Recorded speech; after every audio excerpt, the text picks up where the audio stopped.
tentam subjugar as instituições e sufocar as liberdades. Cultua a violência, exalta a ignorância, atua como milícias físicas e digitais e cerceiam a imprensa. Mesmo sob ataques sem precedentes, o Brasil optou por resistir e defender sua democracia, reconquistada há 40 anos pelo seu povo, depois de 2 décadas de governos ditatoriais. Lula não citou nominalmente os Estados Unidos ou o presidente Donald Trump, nem usou a palavra tarifácio no discurso, mas criticou ataques à economia brasileira e tentativas de interferir no judiciário brasileiro.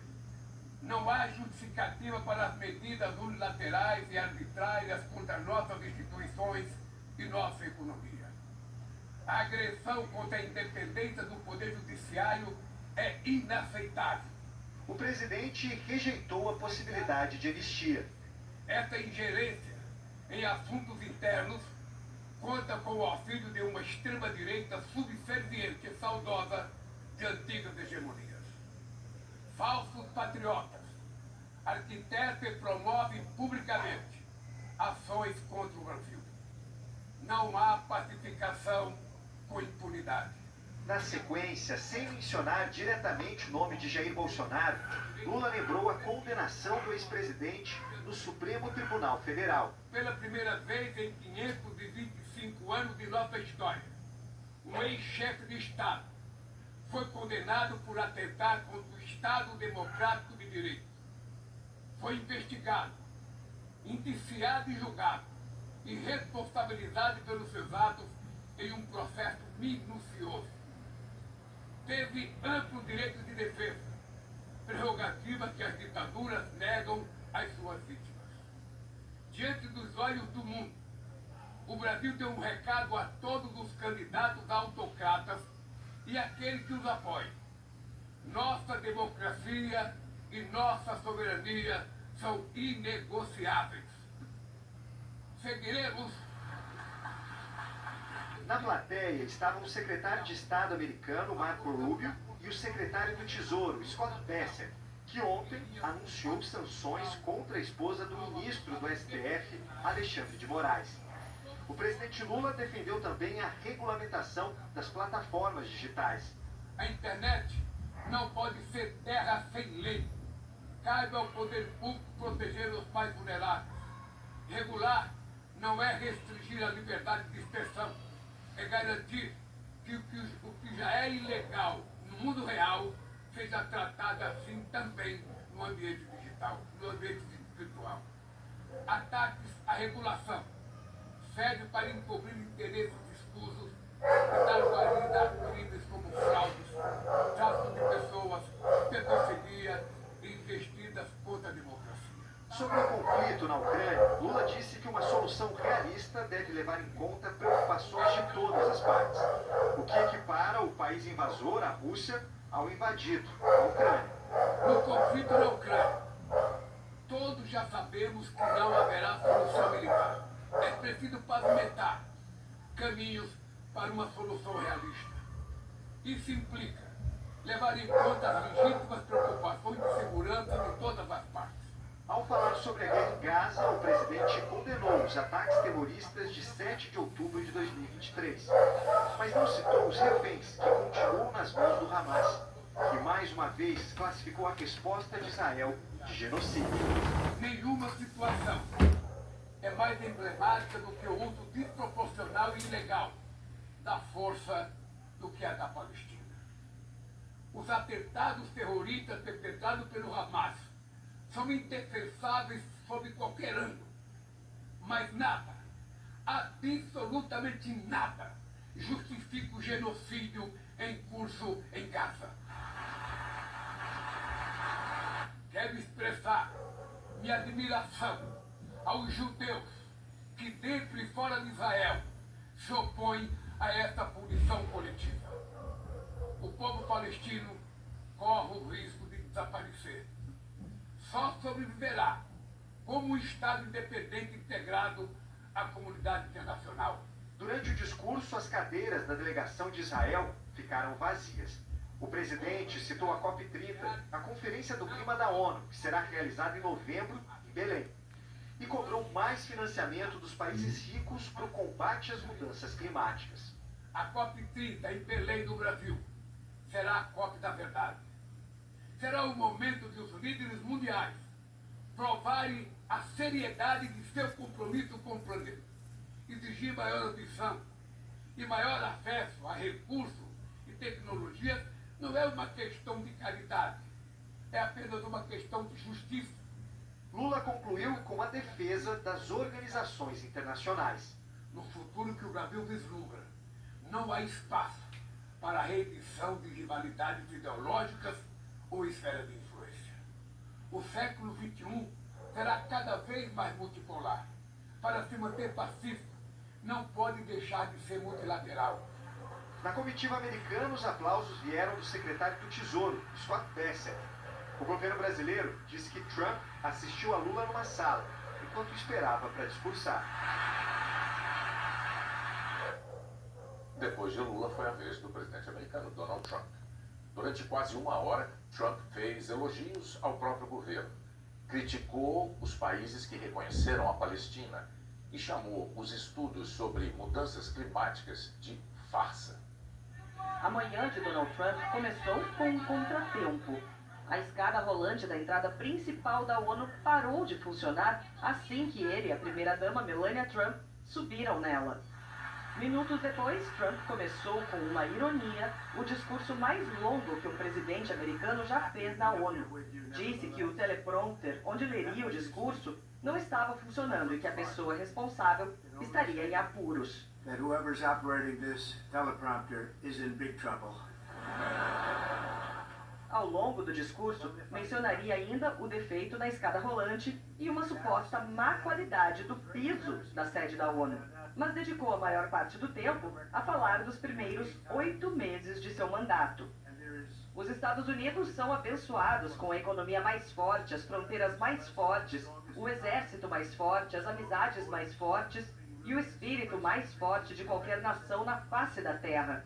Esta é, de fato, a era de ouro dos Estados Unidos, disse ele. This is indeed the golden age of America.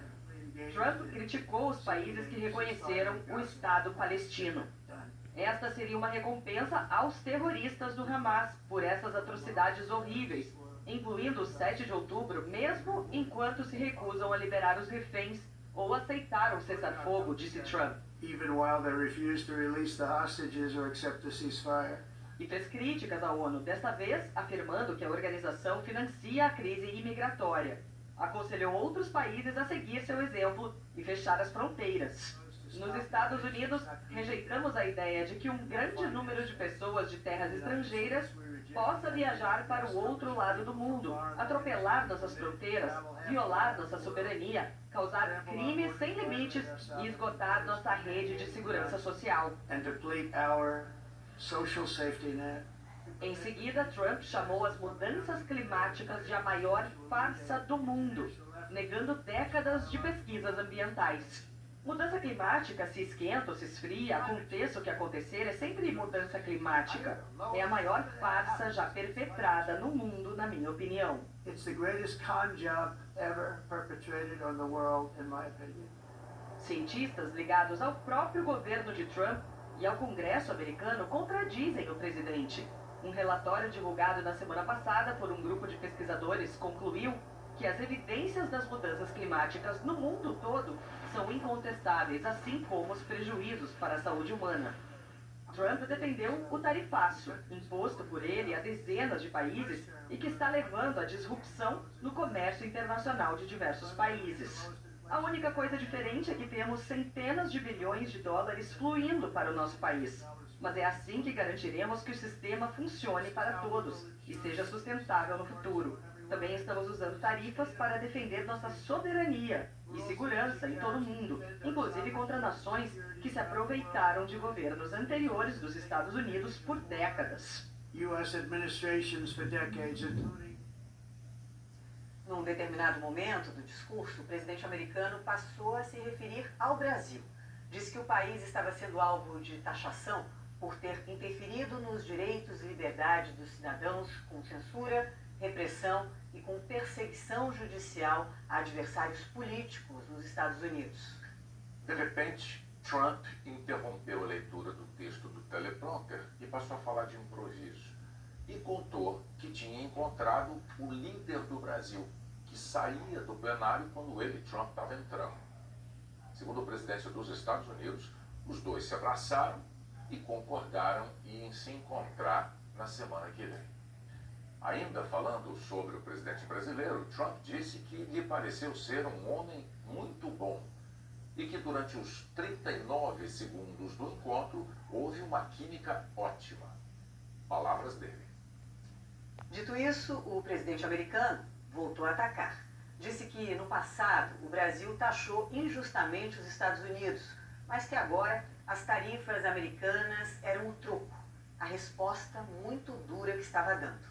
Trump ainda afirmou que o Brasil está indo mal e que continuará assim porque não se pode ir bem sem os Estados Unidos e os brasileiros vão fracassar como outros fracassaram. Agora nós vamos ouvir essa parte do discurso na voz do presidente americano.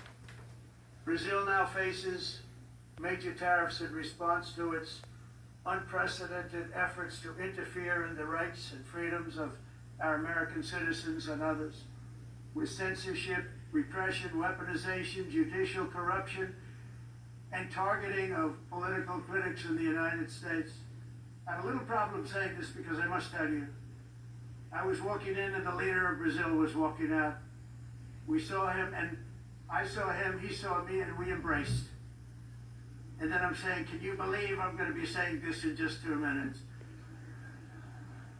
We actually agreed that we would meet next week. We didn't have much time to talk, like about 20 seconds. They were in retrospect, I'm glad I waited because this thing didn't work out too well. But we did talk, we had a good talk, and we agreed to meet next week, if that's of interest.